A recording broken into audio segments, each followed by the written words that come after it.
तो hello friends, मैं दीपक नागर। बच्चों, हम बात करेंगे इकोनॉमिक्स का करंट अफेयर के बारे में। तो आपको पता है कि साल में दो ऐसी चीजें आती हैं जो इकोनॉमिक्स के क्षेत्र में सबसे ज्यादा पॉपुलर होती है। एक होता है बजट और दूसरा होता है इकोनॉमिक सर्वे।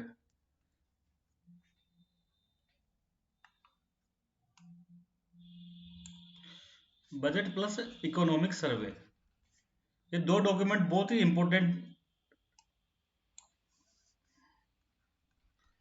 इकोनॉमिक सर्वे, ये दो डॉक्यूमेंट आते हैं। जैसे आप सबको पता है, मैंने पहले भी बता रखा है कि जो बजट होता है बच्चों, वो अगले साल के लिए होता है। जैसे कि आज क्या चल रहा है, अभी अभी चल रहा है फरवरी।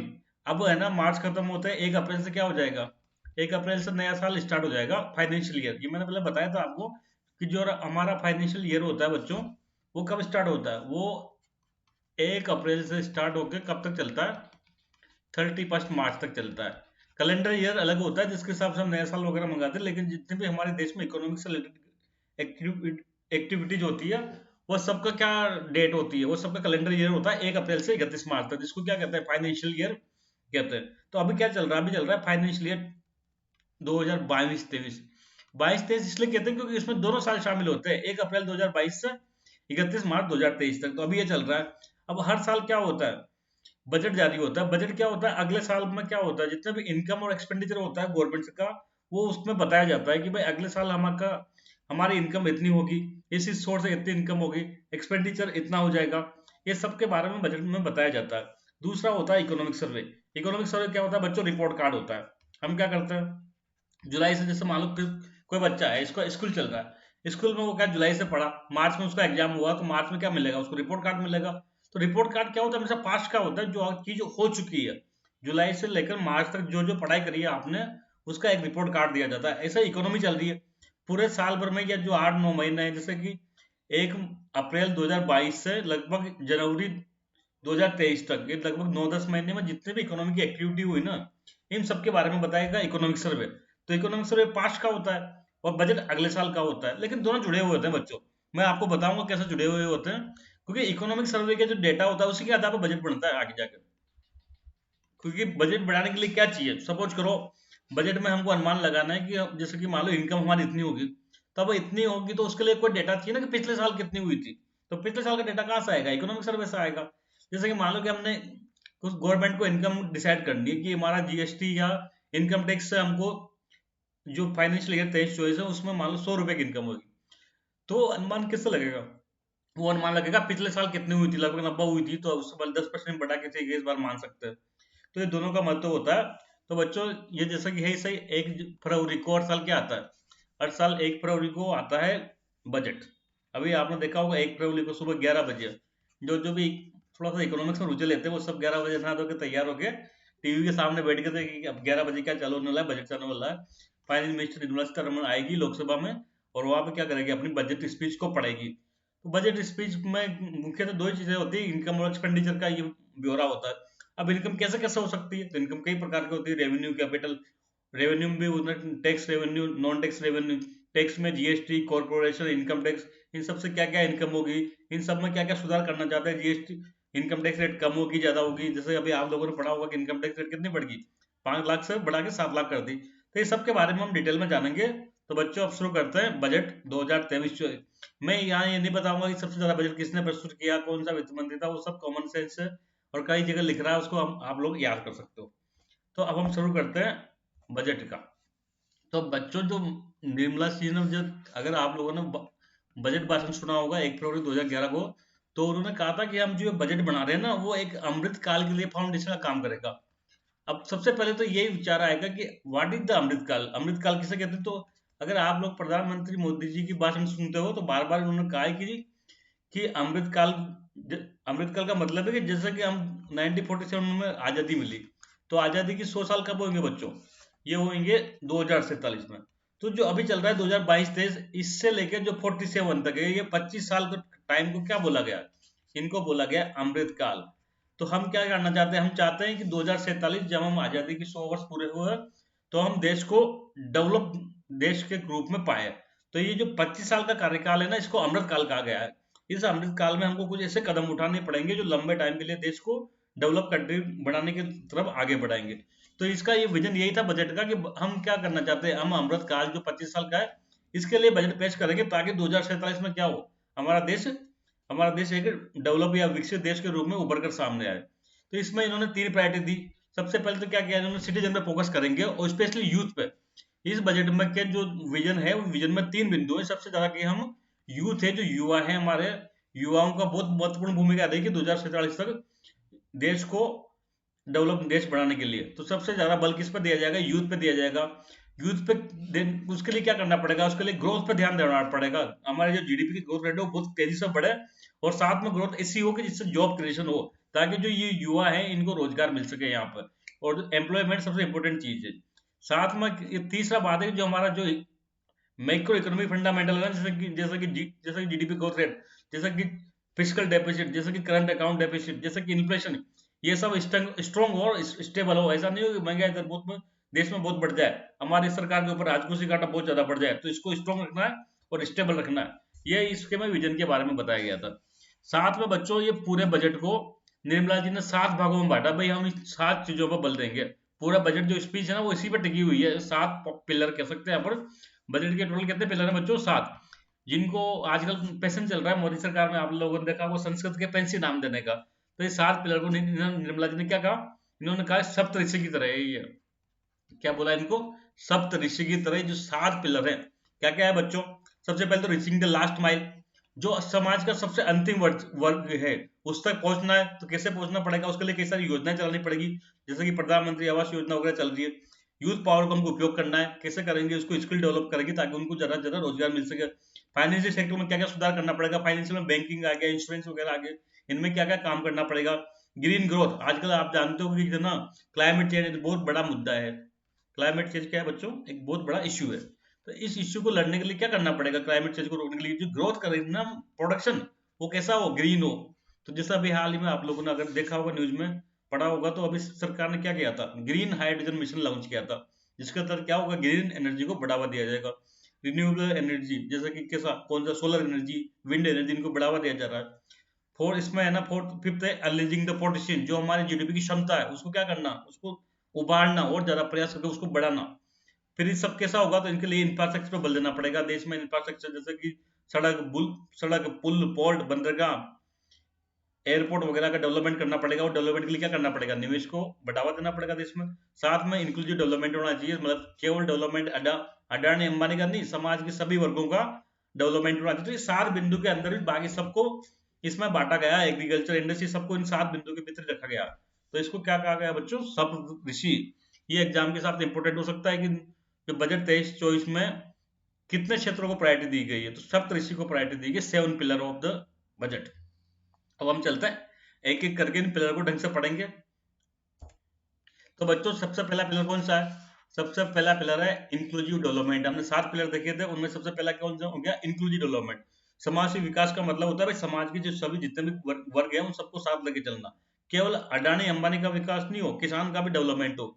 तो इसका सब पार्ट पहला यही है, एग्रीकल्चर के लिए क्या क्या करेंगे। तो ये बच्चों इस बजट में ऐसा कोई एग्रीकल्चर के लिए बहुत बड़ी घोषणा नहीं करी, जो पहले से चल रही थी वही चल रही है। पर कुछ इनमें क्या हुआ, आजकल आप लोग जानते हो कि डिजिटल का जमाना है, हर चीज क्या हो रही है, डिजिटल हो रही है। ई कॉमर्स, यूपीआई का आप लोगों ने सुना होगा, जनधन आधार का इस्तेमाल हो रहा है, डीबीटी हो रहा है, सीधा खाते में पैसा आ रहा है।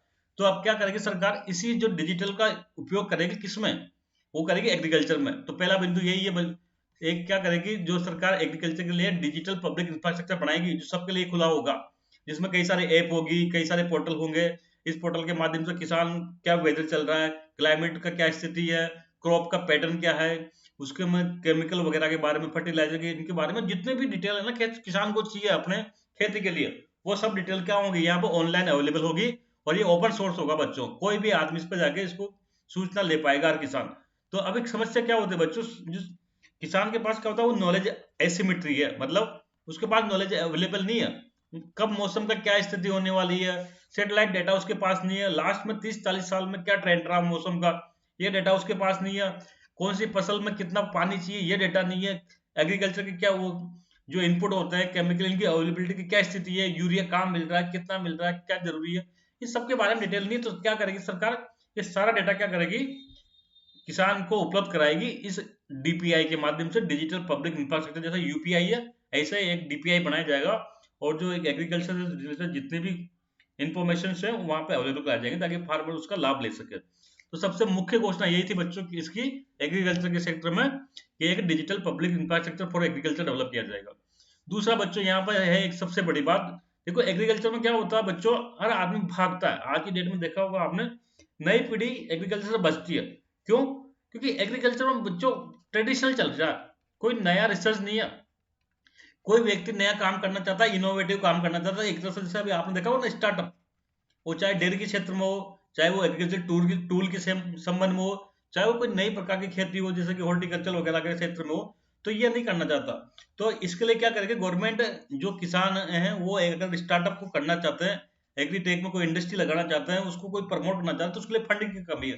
तो गवर्नमेंट ने क्या डिसाइड किया कि एक क्या बनाया जाएगा, एग्रीकल्चर एक्सेलेरेटर फंड बनाया जाएगा। इसको याद रखना बच्चों, इंपॉर्टेंट है कि है ना, एग्रीकल्चर में जो स्टार्टअप है उनको डेवलपमेंट के लिए क्या करेंगे, ग्रामीण क्षेत्र में जो स्टार्टअप है ना एग्रीकल्चर की फील्ड में, उनको डेवलपमेंट करने के लिए एक फंड बनाया जाएगा ताकि वो ऐसे लोगों को गवर्नमेंट पैसा उपलब्ध कराया जाएगा। तीसरा इसमें था बच्चों horticulture clean plant programme, 2200 crore की लागत से एक स्कीम चलाई जाएगी, एक प्रोग्राम चलाया जाएगा जिसका क्या नाम है, horticulture clean energy clean plant programme. इसमें क्या करेंगे बच्चों, जो हॉर्टिकल्चर के लिए, देखो हॉर्टिकल्चर का मतलब आप लोग समझते होंगे, एग्रीकल्चर में तो सीधी फसलें वगैरह होती है, लेकिन जैसे कि फल की खेती है, फ्रूट की खेती है, वेजिटेबल की खेती है, इनको क्या कहते हैं, मसालों की खेती है, स्पाइसेज की, इसको क्या कहते हैं, हॉर्टिकल्चर कहते हैं। तो इनके लिए क्या चाहिए बच्चों, एक अच्छा प्लांट चाहिए। कोई मान लो आम की खेती करना चाहता है, आम का गार्डन लगाना चाहता है, तो अब आम की अच्छी किस्म होगी तभी तो अच्छा प्रोडक्शन होगा। तो एक सरकार ने क्या किया कि इसके लिए एक प्रोग्राम चलाया जाएगा, जिससे क्या होगा, जो हॉर्टिकल्चर क्रॉप्स के लिए है ना, अच्छा जो वो मटेरियल है ना प्लांटिंग, वो उपलब्ध कराया जाएगा इस स्कीम के माध्यम से। तो आपको याद रखना चाहिए, ऐसे ही टारगेटिंग फंडिंग हर साल बच्चों आपने ये बजट में फिक्स होता है। सरकार क्या करती है, देखो क्या होता है कि बैंक लोग वगैरह क्या बचते हैं, किसानों को लोन देने से बचते हैं, बड़े बड़े इंडस्ट्रियल इनको लोन देना पसंद करते हैं। तो गवर्नमेंट क्या करती है, हर साल बजट में टारगेट फिक्स कर देती है कि भाई इतना लोन तो आपको एग्रीकल्चर को देना ही पड़ेगा। तो इस साल का टारगेट क्या है, ये 20 लाख। ये बहुत एग्जाम में आता है, हर साल पूछा जाता है, ये आपको डेटा जबान याद होना चाहिए, इस साल में एग्रीकल्चर के लिए लोन टारगेट कितना है। तो कितना है बताओ, 20 लाख है। लास्ट बजट में ये कितना था, लास्ट बजट में ये 18.5 लाख था, 18.5 लाख था। अगर आप सर्वे पढ़ोगे तो सर्वे में मैंने बताया था, पिछले साल का डेटा होगा तो सर्वे में यही बताया जाएगा कि पिछले साल 18.5 लाख रुपए टारगेट था, उसका कितना अचीव हुआ कितना नहीं हुआ, ये इकोनॉमिक सर्वे में आएगा। तो यहाँ से मैंने जोड़ दिया ना इकोनॉमिक सर्वे को, देखो। फिर इसके बाद में एक और चीज है, अगर आप लोगों ने ढंग से भी पढ़ा हो, तो जो अभी है ना, भारत सरकार ने प्रयास करके क्या किया, 2023 को जो यूएन है ना, संयुक्त राष्ट्र संघ ने क्या घोषित किया, international year of millet. Millet किसको कहते हैं, मोटा अनाज, जैसे ज्वार बाजरा रागी कुट्टू, ऐसे जो ये फसल ये है ना, ये क्या होता है, ये पोषक तत्व जिनमें ज्यादा होता है गेहूं चावल की तुलना में। लेकिन आजकल क्या हुआ, पिछले 10-20 सालों से इन जो जो मिलेट है इनका इस्तेमाल है ना हमारे डेली जो फूड में कम होने लग गया। तो गवर्नमेंट क्या चाहती है, भारत सरकार क्यों चाहती है, तो इंडिया है ना लार्जेस्ट प्रोड्यूसर है किसका, ये मोटे अनाजों का, और सेकंड लार्जेस्ट क्या है, एक्सपोर्टर है।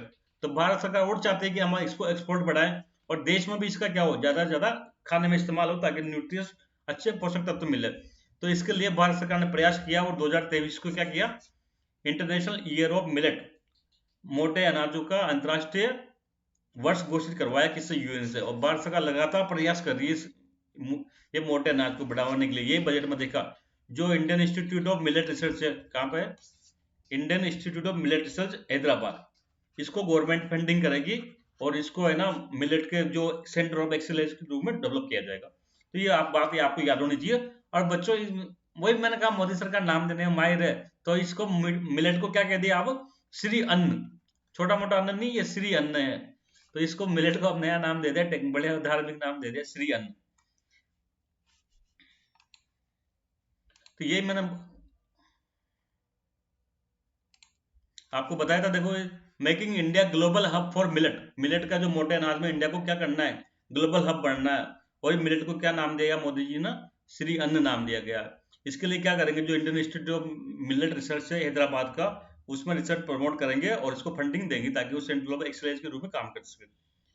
और इसके अलावा है ना स्टोरेज फैसिलिटी के लिए करेंगे कोई, इसमें कोई खास बात नहीं। तो बच्चों इसमें एग्रीकल्चर में 3-4 बातें याद रखनी है।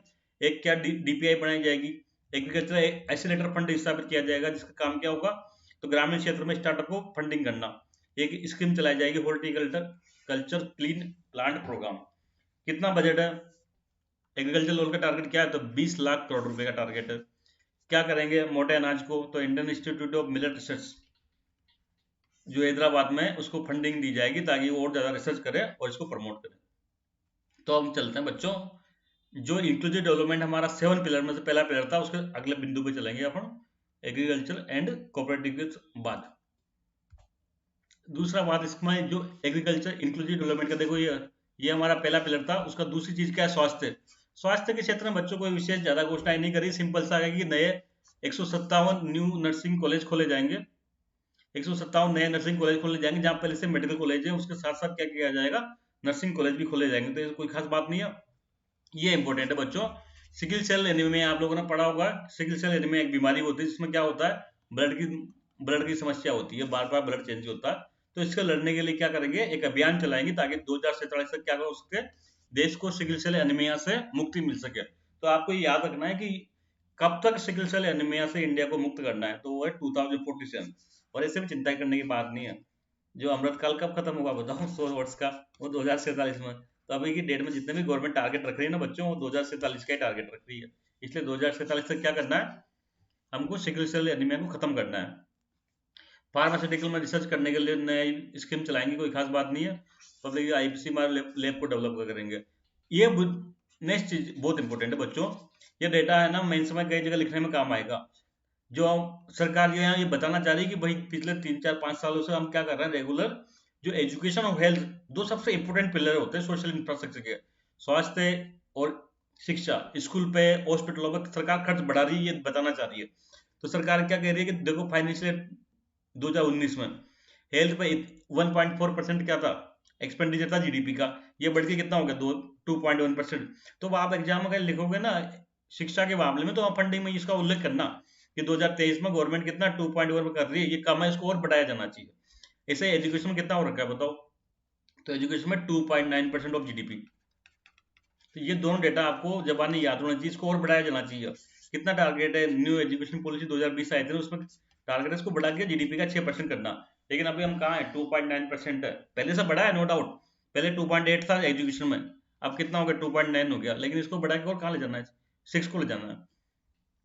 इसके अलावा जो हेल्थ के बाद एजुकेशन स्किलिंग के लिए कोई खास बात नहीं है कि टीचर की ट्रेनिंग के लिए जो डाइट होता है ना, आप लोगों ने देखा होगा हर जिले में एक डाइट होती है, district institute of education and training, ये टीचर वगैरह को ट्रेनिंग देती है, इसको और मजबूत किया जाएगा। ये एक चीज इंपॉर्टेंट है बच्चों। आप जानते हैं कोविड के कारण क्या सबसे ज्यादा प्रभाव पड़ा, शिक्षा पर। बच्चों की शिक्षा बहुत प्रभावित हुई, 2-3 साल तक स्कूल बंद रहे। तो गवर्नमेंट ने कहा कि भाई हम डिजिटली शिक्षा प्रदान करेंगे, क्या करेंगे, एक नेशनल डिजिटल लाइब्रेरी बनाएंगे। नेशनल डिजिटल लाइब्रेरी बनाएंगे ताकि वहां जाके बच्चे पढ़ सके। अब ऐसा डिजिटल पढ़ने के लिए क्या कुछ ना कुछ तो चाहिए। तो राज्य सरकार से हम प्रयास करेंगे कि भाई वो क्या करे, जैसे ग्राम पंचायत, इसको ये एक ग्राम पंचायत है, तो ग्राम पंचायत में कोई मान लो एक बिल्डिंग है, इस बिल्डिंग में एक गवर्नमेंट ने क्या किया, स्टेट गवर्नमेंट ने इंफ्रास्ट्रक्चर बना दिया। यहाँ पर फिर ये क्या करेगा, नेशनल डिजिटल लाइब्रेरी के माध्यम से यहाँ पर उसको फिर टेक्नोलॉजी उपलब्ध कर दी जाएगी ताकि वो अपनी पढ़ाई कर सके। तो state will be encourage to set up physical library at panchayat and ward level. और आज सरकार ने क्या किया, भारत सरकार ने नेशनल डिजिटल लाइब्रेरी बनाई। हम चलते हैं इसके बाद अगले बिंदु पर। अब गवर्नमेंट अपनी तारीफ खुद कर रही है कि पिछले हमने क्या क्या कर दिया, ये इसमें बताना चाह रही है कि हमने क्या किया अब तक। जो जल जीवन मिशन है उसके तहत क्या किया, 9 करोड़ से ज्यादा वाटर कनेक्शन दे दिया। इसके अलावा जो पीएम किसान निधि है, आप जानते हो किसानों को क्या करते हैं, गवर्नमेंट 6,000 रुपये पर ईयर देती है, 3 इंस्टॉलमेंट में देती है, 2,000 रुपये, 2,000 की 3 इंस्टॉलमेंट में गवर्नमेंट क्या उपलब्ध करती है, 6,000 रुपये किसानों को देती है हर साल। तो अब तक कितना दे दिया, अब तक हमने 2.2 लाख करोड़ रुपए किसानों के खाते में जमा कर दिया। तो गवर्नमेंट अपनी पीठ सबसे पा रही है कि हमने क्या क्या कर दिया। ये बता रही है 47 लाख लोगों को, 47 करोड़ लोगों को बीमा किया, किसके अंडर में, प्रधानमंत्री सुरक्षा बीमा योजना और प्रधानमंत्री जन ज्योति योजना में। इसके बाद स्वच्छ भारत मिशन में कितना टॉयलेट बनाया, तो गवर्नमेंट कह रही है 11.7, लगभग 12 करोड़ के आसपास हमने टॉयलेट बनाए। और क्या किया, एक तो आपने सुना होगा एक योजना चली थी प्रधानमंत्री जन धन योजना, उसमें कि हमने कितने खाते खोले, तो हमने 47.8 लगभग 48 करोड़ रुपए अकाउंट खोले। अगर ये कहीं आप लिखोगे समावेशी विकास में, जैसे कि वित्तीय समावेशन का कुछ में पूछते हैं फाइनेंशियल इंक्लूजन का, तो उस पर लिखना चाहिए कि भाई हमने फाइनेंशियल प्रधानमंत्री जनधन योजना के तहत लगभग 50 करोड़ के आसपास अकाउंट खोले हैं। तो इसका इस्तेमाल कर सकते हो इस डेटा का, आप जहाँ पे चाहो जैसे इस्तेमाल कर सकते हो। इसमें गवर्नमेंट की तारीफ बुराई की बात नहीं है। आप इस डेटा का अपने हित में ऐसे लिखने में, कोई मेंस में आंसर लिखने में इसका डेटा का आराम से इस्तेमाल कर सकते हो। एलपीजी कनेक्शन कितना दिया हमने? 9.6। अभी कहाँ जुड़ जाएगा बताओ? अगर हम कहीं क्लीन एनर्जी पर लेख लिख रहे हो, क्लाइमेट चेंज पर लिख रहे हो, तो भाई गवर्नमेंट ने क्या किया, इंडियन गवर्नमेंट ने क्या प्रयास किए? तो ये प्रयास किए, हम जो पहले चूल्हे पे लकड़ी काट के चूल्हा जलता था तो उससे क्या होता था, पर्यावरण पोल्यूशन होता था। तो हमने उसको रोकने के लिए भारत सरकार ने एक योजना चलाई। क्या नाम था उसका? उज्ज्वला योजना, जिसमें लगभग 10 करोड़ के आसपास एलपीजी सिलेंडर फ्री में बांटे। तो ये आपके आंसर को सपोर्ट करेगा एक डेटा के रूप में। इसलिए कुछ कुछ डेटा इंपोर्टेंट होते हैं, एग्जैक्ट फिगर याद करने की जरूरत नहीं है। अब यहाँ 47.8 की जगह आप 48 लिख दो, 45 लिख दो, 50 लिख दो, वहां तक चल जाएगा, कोई दिक्कत नहीं है। 220 करोड़ के आसपास क्या किया सरकार ने? लोगों को कोविड टीका लगाया, 102 करोड़ लोगों को 220 करोड़ डोज लगाई गई। ये सब इसमें बताया गया बच्चों। अब हम चलते हैं, जो नेक्स्ट बिंदु था हमारा, वो था reaching the last mile. Last mile तक पहुंचाना है, समाज के जो सबसे कमजोर वर्ग है उसको मदद करना है। तो ये सबसे पहला यही था, एक प्रधानमंत्री पीवीटीजी डेवलपमेंट मिशन चलेगा। देखो बच्चों, एक होता है एसटी। एसटी में क्या होता है, ट्राइबल लोग शामिल होते हैं। लेकिन ट्राइबल में भी कुछ लोग बहुत ज्यादा पिछड़े हैं, उनको क्या कहते हैं? उनको पीवी कहते हैं, पीवीटीजी। जो क्या था, primitive village, primitive tribal group, जो मतलब आदिवासियों में भी बहुत पिछड़ा हुआ है, ऐसे लोगों को क्या कहते हैं? पीवीटीजी कहते हैं। तो ऐसे लोग, जैसे राजस्थान में शहरिया है, राजस्थान में एसटी तो अभी मीणा भी है, भील भी है, लेकिन शहरियाओं को क्या मानते हैं? ये सबसे बैकवर्ड है। अगर आप लोग देखोगे तो अपने आप पता चल जाएगा। शहरियाओं को गांव देखोगे तो आपको लगेगा कि ये तो बहुत ही ज्यादा पिछड़े हुए हैं। तो ये जो एसटी में भी सबसे पिछड़े हुए समाज होता है पीवीटीजी। इन पीवीटीजी को, इन जो प्रिमिटिव ट्राइबल ग्रुप के लिए सरकार क्या करेगी, एक योजना चलाएगी। किसके नाम से? प्रधानमंत्री जी के नाम से। तो प्रधानमंत्री जी पीवीटीजी डेवलपमेंट मिशन चलेगा, जिसमें जो समाज के में आदिवासियों में भी सबसे पिछड़े हुए लोग हैं, उनके मदद के लिए, जो वो उनके आवास है वहां पर क्या करना, पानी की, बिजली की ऐसी सुविधाएं उपलब्ध करना, ऐसा काम किया जाएगा। इसके अलावा जो कर्नाटक में क्षेत्र है, कर्नाटक में क्या अभी चुनाव है आप लोग जानते हो, तो कर्नाटक में सरकार ने कुछ पैसा दिया है, लगभग 5,000 करोड़ के आसपास। वहां के एक जो अपर भादरा नाम से, अपर भादरा प्रोजेक्ट है, अपर भादरा कोई सिंचाई परियोजना है, उसके लिए पानी दिया हुआ है, हमारे लिए कोई खास बात नहीं है। इसके अलावा जो आदिवासी क्षेत्रों में, पता आपको पता होगा, ऐसे आदिवासी जो बाउल क्षेत्र है वहां पे गवर्नमेंट स्कूल चलाती है। उसका क्या नाम है? Eklavya school, Eklavya model residential school. जैसे ये बच्चे नहीं चलता क्या, क्या नाम है, जो नवोदय स्कूल, इसी पैटर्न पे चलता है आदिवासी बाहुल्य क्षेत्रों में। एकलव्य मॉडल रेजिडेंशियल स्कूल यहाँ पे लगभग है ना। तो इनमें क्या होता है, अभी इनमें स्टाफ नहीं है, टीचर नहीं है, तो इनके लिए भर्ती की जाएगी। तो कोई लोगों ने, जो बच्चे टीचर की तैयारी कर रहे हैं, वो इसकी भी तैयारी कर सकते हैं, जल्दी इसके लिए भर्ती आने वाली है। तो मोर टीचर टू भी देखो साफ साफ दिख रहा है कि और एक जो 740 एकलव्य मॉडल रेजिडेंशियल स्कूल है ना, इनमें और ज्यादा टीचरों की भर्ती की जाएगी। एक इसमें लिख दिया कि ये भारत श्री नाम से भी एक है ना योजना चलाई जाएगी। देखो बच्चों, क्या होता है, आप लोगों ने पढ़ा होगा इंस्क्रिप्शन, इतिहास में पढ़ते हैं ना, प्राचीन भारत के स्रोत। तो कैसे पता चलता है प्राचीन भारत का? तो इंस्क्रिप्शन कहीं लिखा होता है, जैसे हाथी गुम्पा अभिलेख है, गिरनार अभिलेख है, अशोका अभिलेख है। तो ऐसे कई सारे अभिलेख क्या होता है, वो है ना, मतलब ऐसे पड़े रहता है, फिर धीरे धीरे वो मिटते जाते हैं। जैसे कोई मंदिर में अभिलेख लग रहा है, तो धीरे धीरे वो घिसता जाता है, घिसता जाता है, खराब हो जाएगा। तो सरकार क्या चाह रही भाई, 1 लाख ऐसे अभिलेखों को क्या करो, डिजिटल कर दो। इनको क्या करो, डिजिटली कंप्यूटर पे चला दो, ताकि ये परमानेंट जब तक इतिहास है तब तक के लिए अमर हो जाए। तो इसलिए कौन सी योजना चलाई जाएगी? बारहश्री। बारहश्री एक योजना चलाई जाएगी, जिससे क्या करेंगे, 1 लाख जो इंस्क्रिप्शन है ना देश के, उनका क्या करेंगे, डिजिटलाइजेशन करेंगे, कंप्यूटर पे चला देंगे उनको, ताकि वो उनका नष्ट होने का खत्म, संकट ही खत्म हो जाए। नेक्स्ट चलते हैं बच्चों, इंफ्रास्ट्रक्चर पर। अब सब कुछ करने के लिए क्या चाहिए? जीडीपी चाहिए, जीडीपी ग्रोथ रेट चाहिए। जब सरकार के पास पैसा होगा तभी तो सब कुछ करेगी, गरीबों के लिए या पीवीटीजी के लिए, मिशन के लिए पैसा कहाँ से आएगा? तो पैसा लाने के लिए जीडीपी को बढ़ाना पड़ेगा। जीडीपी को बढ़ाने के लिए क्या करना पड़ेगा? जीडीपी में निवेश करना पड़ेगा, बड़े मात्रा में सरकार को निवेश करना पड़ेगा, नई सड़क, नए पुल, नए एयरपोर्ट वगैरह बनाने पड़ेंगे। तो इसके लिए क्या सबसे इंपॉर्टेंट है? Infrastructure investment. तो इसमें क्या क्या बताया? इसमें एक चीज बहुत इंपॉर्टेंट है बच्चों, ये मैं आपको बता दूं, ये सबसे इंपॉर्टेंट टॉपिक यही है इस बजट का। अगर आप इन्हें इसको याद रखा, इससे प्रबल संभावना है कि इससे क्वेश्चन पूछे जाएंगे बच्चों। तो मैं इसको थोड़ा सा आराम से डिटेल में बताता हूँ।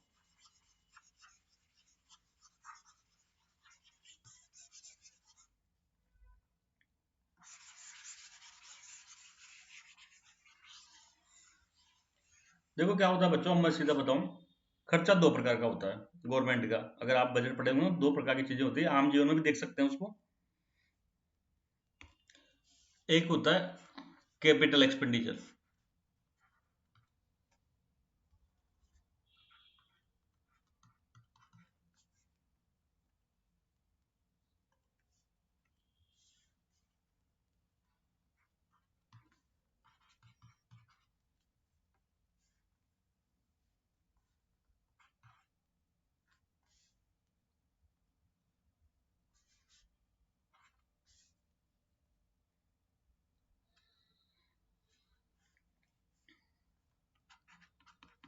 एक्सपेंडिचर दो प्रकार का होता है बच्चों, एक होता है कैपिटल, एक होता है रेवेन्यू। मैं इसको एक देसी भाषा में समझा दूं।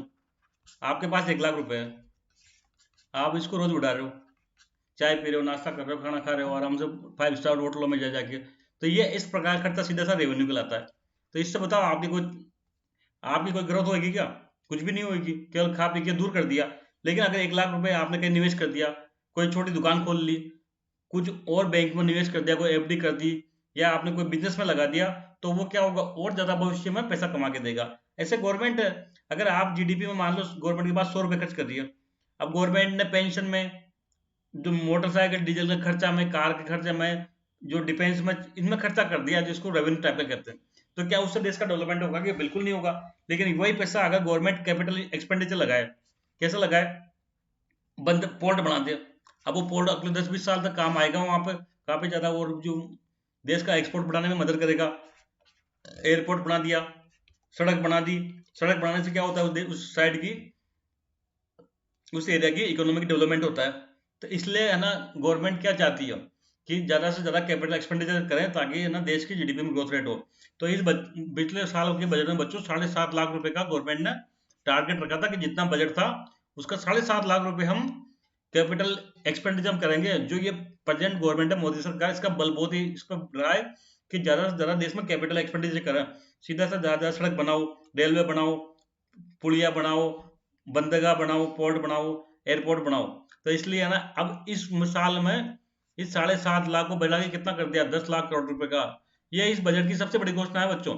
इस बजट में कोई पूछे ना कि सबसे ज्यादा आप किससे प्रभावित हुए हो, या सबसे बड़ी घोषणा क्या है, तो वो है कि कैपिटल एक्सपेंडिचर को बढ़ा के कितना कर दिया, 10 लाख करोड़ मतलब गवर्नमेंट विकास कार्य कराएगी। अब जब गवर्नमेंट इतना विकास कार्य कराएगी, तो साथ साथ प्राइवेट सेक्टर भी साथ में आएगा। गवर्नमेंट रोड बनाएगी तो प्राइवेट वाला ढाबा बनाएगा, होटल खोलेगा उस पर, तो इतना ज्यादा लोग आएंगे तो पैसा लगेगा, तो उससे देश में ग्रोथ होगी, लोगों को रोजगार मिलेगा। तो यही यहाँ कहना चाहता है कि जो है ना, 7.5 लाख से बढ़ा के किया ना, 33% बढ़ा के कितना कर दिया, 10 लाख करोड़ कर दिया। ये फिगर आपको जुबानी याद होना चाहिए कि इस साल के बजट में कैपिटल एक्सपेंडिचर कितना है, तो वह 10 लाख रुपया। इसके अलावा पिछले 2-3 साल से एक स्कीम चल रही थी भाई। अब केंद्र सरकार ने 10 लाख करोड़ रुपए कैपिटल एक्सपेंडिचर कर दी, लेकिन स्टेट का क्या, स्टेट नहीं करते। कई स्टेट बदमाश होते हैं, वो ज्यादा ज्यादा खर्चा काहे नहीं करते, रेवेन्यू करते हैं, सेम सब्सिडी दे दी, पेंशन दे दी, ऐसे कर्मचारी तनख्वाह इन पे पैसा उड़ा देते हैं, कोई निवेश नहीं करते। तो केंद्र ने एक योजना चलाई थी, जिसके तहत क्या करते थे, 50 साल का इनको लोन देती थी, ब्याज मुक्त लोन। भाई जैसे राजस्थान है, तो राजस्थान को 50 साल के लिए ब्याज फ्री, बस कुछ भी नहीं देना, इंटरेस्ट फ्री, 50 साल बाद चुका देना। 50 साल बहुत लंबे होते हैं, तो ब्याज मुक्त लोन प्रोवाइड किया करती थी।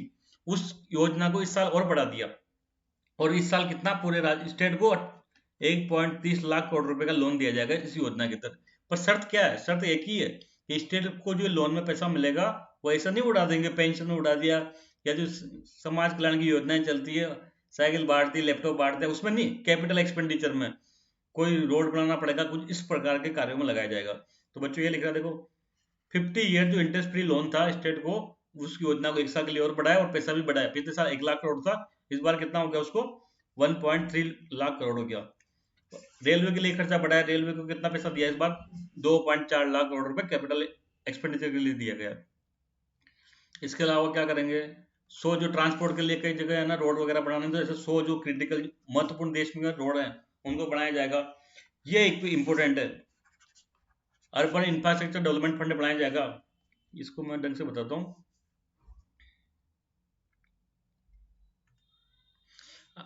आप लोगों ने सुना होगा प्रायोरिटी सेक्टर लैंडिंग होता है। इसका मतलब कि बैंक जितना लोन देते हैं ना अपना, उसका 40% कुछ चुनिंदा सरकार जो बताएगी उसको लोन देना पड़ा कंपलसरी है।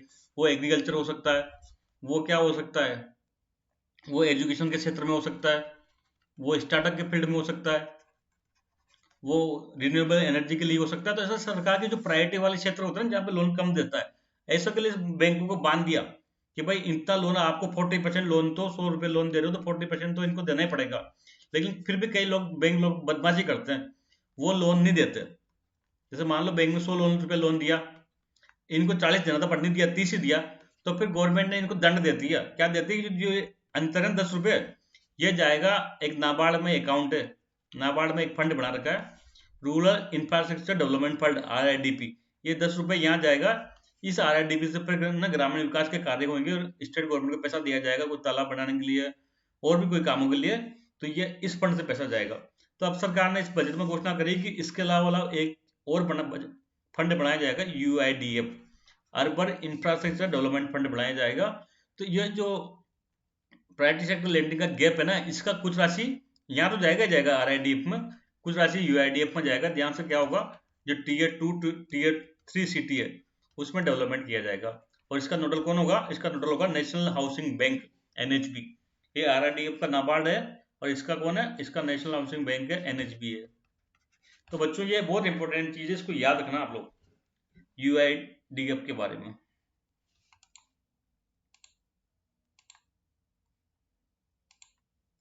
देखो यहाँ लिखा है creating urban infrastructure in Tier 2 and city via establishing UIDF, urban infrastructure development fund का गठन किया जाएगा।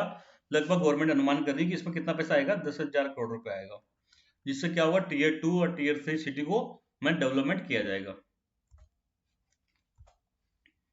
इसके बाद अपना ये था अनलीजिंग द पोटेंशियल, जो हमारी क्षमता है उसको खोलना। तो कैसे खोलेंगे? सबसे पहले ट्रस्ट बेस्ड गवर्नमेंट। आपको गवर्नेंस में क्या होना चाहिए? सरकार गवर्नेंस करती है तो उसको विश्वास होना चाहिए जनता को सरकार पे और सरकार को जनता पे, दोनों पे एक दूसरे का विश्वास होना चाहिए। इसका सबसे बड़ा एग्जाम्पल मैं बताता हूँ। अगर आप लोगों ने ना आज के 10 साल 12 साल पहले देखे होंगे, तो हर जगह क्या चाहता था, गजेटेड ऑफिसर से साइन कराना पड़ता था। गजेटेड ऑफिसर से जितने भी डॉक्यूमेंट थे ना, जैसे आपको 10वीं बोर्ड की मार्कशीट है, 10th बोर्ड की, अब इसको कोई एग्जाम में लगा नहीं फॉर्म भरने के लिए, तो क्या करो, इस बोर्ड को इसको अटेस्टेड करा के लाओ। पढ़ा होगा आप लोगों ने, तो कई लोगों ने कराया भी होगा अटेस्टेड। तो किससे कराओ? गजेटेड ऑफिसर से। अब गजेटेड ऑफिसर को घूमते रहो बेचारे को, करता नहीं थे। गजेटेड ऑफिसर में ज्यादातर क्या होते थे, बड़े अधिकारी होते थे, बड़े अधिकारी तहसीलदार उसको बाप भी नहीं करे कोई मार्कशीट पर साइन वगैरह। तो ऐसी स्थिति में स्टूडेंट बहुत परेशान होते थे। बाद में आप लोगों ने देखा मोदी सरकार ने क्या कर दिया, सेल्फ सर्टिफाई कर दिया। आज की डेट में आप लोग देखते हो ना, जितने भी डॉक्यूमेंट क्या होता है, खुद साइन कर दो तो गवर्नमेंट उसको मान लेती है कि भाई सेल्फ सर्टिफाइड हो गया। तो इसलिए क्या होगा, अब जनता, इसका क्या मतलब है, सरकार जनता पर विश्वास कर रही है। ऐसे ही जो अगर आपको पूरा पोटेंशियल का विश्वास करना है तो आपको ट्रस्ट करना पड़ेगा सरकार को जनता पे। इसके लिए सरकार ने क्या क्या काम किया? सबसे पहले तो है ना, आर्टिफिशियल इंटेलिजेंस को बढ़ावा देंगे। दूसरा, एक नेशनल डेटा गवर्नेंस पॉलिसी लाई जाएगी, जिससे क्या होगा, स्टार्टअप को वगैरह के लिए रिसर्च को बढ़ावा मिलेगा। एक है ना, विवाद से विश्वास स्कीम लेके आएगी। इसमें क्या होगा, इसमें जो MSP का कई जगह पैसा अटका हुआ है, गवर्नमेंट उस पैसे को वापस रिफंड कर देगी। एक विवाद से स्कीम विश्वास आएगी, भाई सरकार के MSP के बीच कोई पैसे को लेकर, टैक्स को लेकर कोई डिस्प्यूट है तो उसका समाधान आउट ऑफ कोर्ट ही हो जाएगा। इसके लिए क्या स्कीम है, विवाद विश्वास है। ई कोर्ट प्रोजेक्ट चल रहा था, जितने भी कोर्ट है देश में उसको ऑनलाइन करने के लिए, इनका डेटा वगैरह के लिए। तो अब उसका कौन सा फेज चालू होगा? फेज 3 को चालू किया जाएगा। एक एंटिटी डिजी लॉकर बनाया जाएगा। अभी आप लोगों को पता होगा, अभी भी डिजी लॉकर चल रहा है। उसमें क्या कर सकते हैं आप में, इंडिविजुअल आदमी क्या कर सकते हैं, अकाउंट बना के अपना जितने भी डॉक्यूमेंट है उसमें सेव कर सकते हैं, ताकि कभी इमरजेंसी कहीं भी वहां से वो डेटा को ले सके। तो सरकार ने क्या किया कि अब नया एक और एंटिटी डिजिटल लॉकर बनाया जाएगा। इसका इस्तेमाल बिजनेसमैन और MSP वगैरह करेंगे, use by businessman, enterprise and charitable trust के द्वारा। आम जनता के लिए तो पहले बना ही दिया। अब जो ये नया एंटिटी डिजिटल लॉकर बनेगा, वो चैरिटेबल ट्रस्ट और जो बिजनेस वाले हैं ना, उनके इस्तेमाल के लिए काम आएगा। सो नई लाइफ बनेगी, जिससे क्या होगा, 5G में जो 5G आ गया, तो 5G आ गया तो उसके लिए ऐप भी बनानी पड़ेगी ना।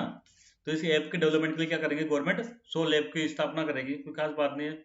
लैब ग्रोन जो ग्रोन डायमंड होते हैं, एक तो डायमंड होता है जो बढ़ती जमीन से निकलता है, एक उसी डायमंड को केमिकल के माध्यम से लैब में भी बना सकते हैं।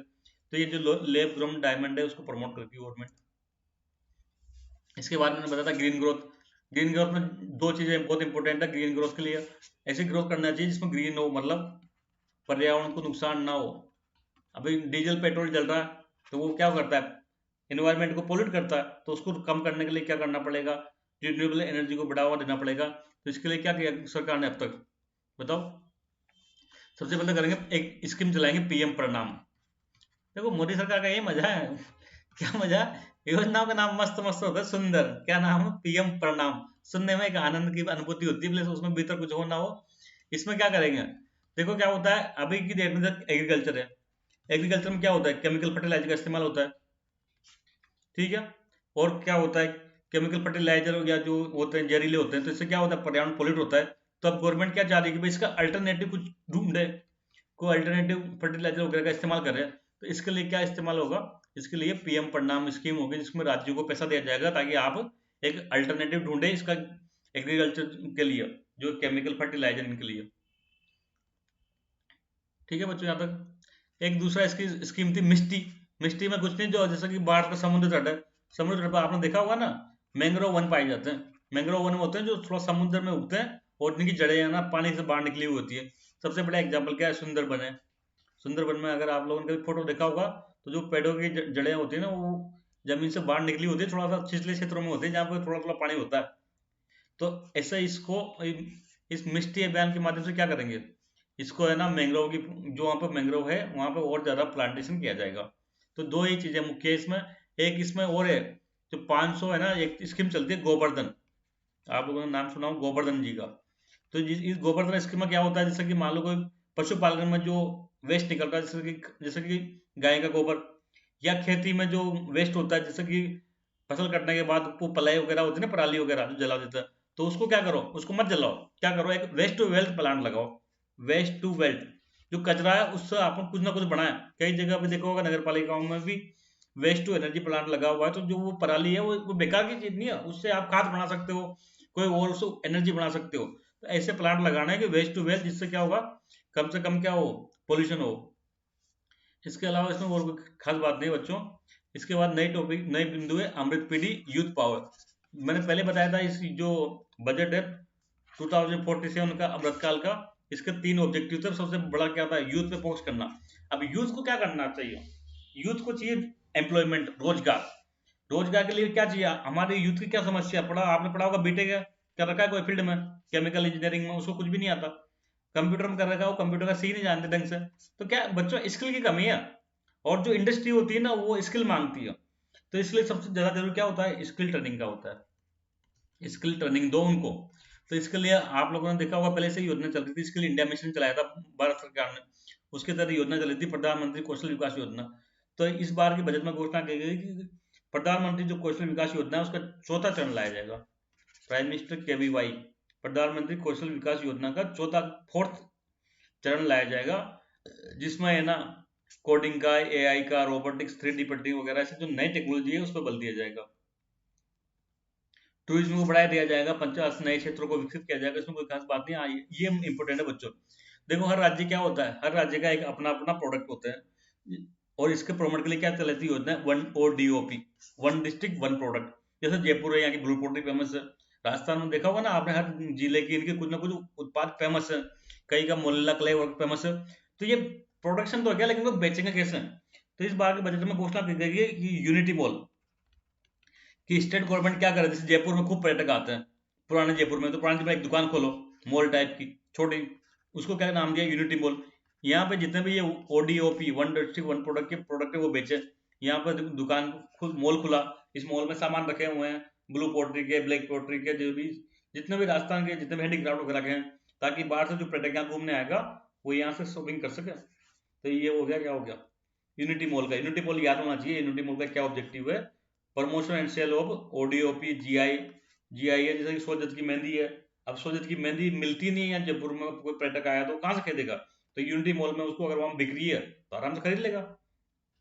हैंडलूम प्रोडक्ट वगैरह है, हमारी संग, हमारी जो साड़ियां हैं, कई जगह पे बगलू प्रिंट की साड़ियां हैं, सांगानेरी साड़ियां हैं, तो इन सब का कोटा डोरिया की साड़ियां हैं। अब ये कोटा डोरिया की साड़ी कोटा में मिलती है, अब जयपुर कोई पर्यटक घूमने आया तो उसको कैसे मिलेगी वो साड़ी। तो इसके लिए क्या करो, यूनिटी मॉल बना दो। उस यूनिटी मॉल में सब पूरे राजस्थान के जितने भी है ना प्रोडक्ट है, सब वहां रखे रहेंगे।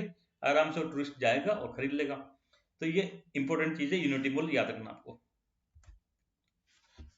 एक और फाइनेंशियल सेक्टर में तो आप बच्चों कुछ ज्यादा उसका खास बात नहीं कही गई है। सबसे पहले तो क्या करेंगे, एक नेशनल फाइनेंशियल इंफॉर्मेशन रजिस्ट्री बनाई जाएगी। जितना भी फाइनेंशियल का संबंध का डेटा है उसको इकट्ठा करने के लिए क्या करेंगे, एक रिकॉर्ड बनाया जाएगा। अभी क्या होता है, रिकॉर्ड नहीं होता। अभी क्या होता है, आरबीआई के पास अलग डेटा है, आईआरडीआई के पास अलग डाटा है, पेंशन का अलग डेटा है। तो डेटा के लिए क्या एक कोई रिकॉर्ड नहीं सिस्टमेटिक, तो एक रजिस्ट्री बनाई जाएगी जहां पर सारा डेटा उपलब्ध हो जाएगा, ताकि जो संस्था को जो डेटा की जरूरत हो वहां से ले सके। सेंट्रल डेटा प्रोसेसिंग सेंटर, ये कोई खास बात नहीं बच्चों। इसमें इंपॉर्टेंट जो बात है वो है महिला सम्मान बचत। अभी आप लोगों ने देखा होगा पोस्ट ऑफिस में क्या बिकता है, किसान विकास पत्र बिकता है। तो ऐसे ही गवर्नमेंट क्या चाहती है कि महिलाओं को बचत करे और निवेश करे। तो इसके लिए सब इस बार के बजट में घोषणा करी गई है महिला सम्मान बचत पत्र। क्या नाम है बच्चों, महिला सम्मान पत्र, बचत पत्र नाम से एक प्रोडक्ट लेके आएगा निवेश का, छोटी स्मॉल सेविंग स्कीम है। इसमें 7.5% ब्याज मिलेगा। अभी आप लोग एफडी कराओ तो कम मिलता है, 6-6.5% मिलता है। तो यहाँ पर बढ़िया ब्याज दिया गया है, तो महिलाएं क्या कर सकती है, 2 लाख रुपए तक इसमें जमा कर सकती है। तो ये एक अच्छी स्कीम है महिला सम्मान बचत पत्र का। इसका कई अगर लोग इस्तेमाल करना चाहे तो कर सकते हैं। इसमें और कुछ नहीं है, गिफ्ट को सिटी को बढ़ाना है, प्रमोट करना है, इसमें और कोई खास बात नहीं है। ये मैंने पहले बता दिया फिजिकल मैनेजमेंट में।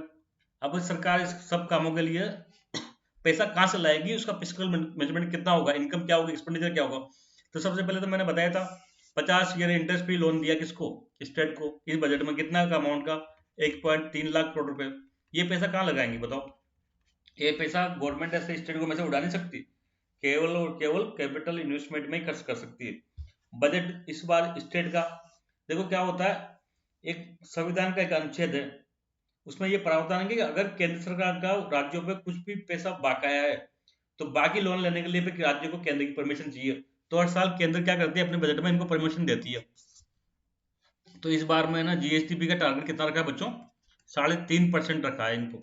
इसमें से 3% तो क्या कर सकते हैं, बिना कोई शर्त के ले सकते हैं। और 0.5% जो उधार करने के लिए स्टेट को पावर सेक्टर में रिफॉर्म करना पड़ेगा। जो डिस्कॉम नहीं है क्या, बिजली कंपनियां, जयपुर वितरण निगम कंपनी, जोधपुर विद्युत वितरण निगम कंपनी, इनमें सुधार करना पड़ेगा। तब जाके आप 0.5% इसका इस्तेमाल कर सकते हो। तो इस साल के लिए बच्चों स्टेट का जो जीएसडीपी का या फिजिकल डेफिसिट का क्या क्या टारगेट है, तो 3.5%। गवर्नमेंट का कितना टारगेट है, 4.5%। तो थैंक यू दोस्तों।